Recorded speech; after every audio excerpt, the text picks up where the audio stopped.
Welcome, it's Carnage.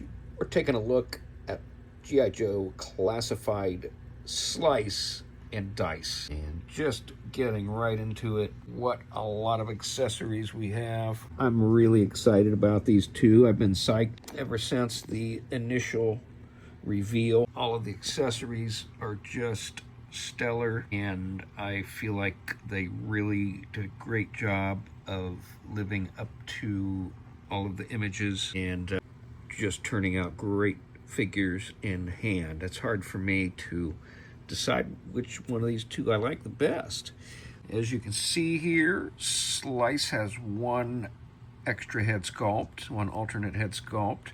They both have two pairs of alternate hands, the choppy chop hands, and we got the fists, and we also of course have the gripping hands. Dice has two additional head sculpts, and he has the staff as well as the two weapons you see in his hands there. I know they're not exactly axes, and these weapons have a really beautiful silver sheen on them, and I'm a little disappointed that Slice's weapons don't really have that sheen. They're silver, but they don't have that sheen.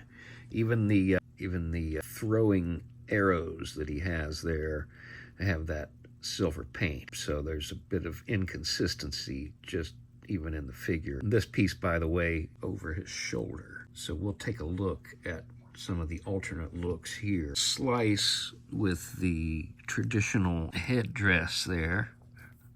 This is a little too big for me to call it a hat, and it doubles as a weapon, of course. Look at those edges, but man, he just looks fabulous. They do such a great job on the texturing on that piece there. Really well done, really well done. I mean, for me, these pieces are so well done that, you know, I can forgive taking some shortcuts on his weapons because, man, he just looks fabulous. Look at the armor there, really looks great. Trying to get focused in there. And we, of course, have his classic head sculpt, and we'll get some better looks at that with photograph, and just stellar details from head to toe. Armor on both arms. I like the inconsistency there, is really cool, I think. Just a lot of stellar detail. The red piping, very cool that it's one of the details that appears on both of these guys and sort of ties them together. Even on the boots, we have the red piping. All right, let's change these guys up a little bit. All right, we're back and presto, change-o. Here we have some different head sculpts going on. The alternate head sculpts, if you will. And the sash is gone from Slice there. He's got the extra piece over the shoulder there. That head sculpt is just killer. It is sort of otherworldly, man. And you also see the swords on his back there. Looks really good. And here we have the more traditional look of the Real American Hero version of Dice. Really cool, very faithful. And one final head sculpt. I'm going to go ahead and pop it on. Okay, here we go. The final looks for both of these guys. I know this mask comes from an IDW issue. I'm not sure which one, though. I really don't know the origins of this one, but man, Dice has some really great looks, and both really have just fabulous alternate looks.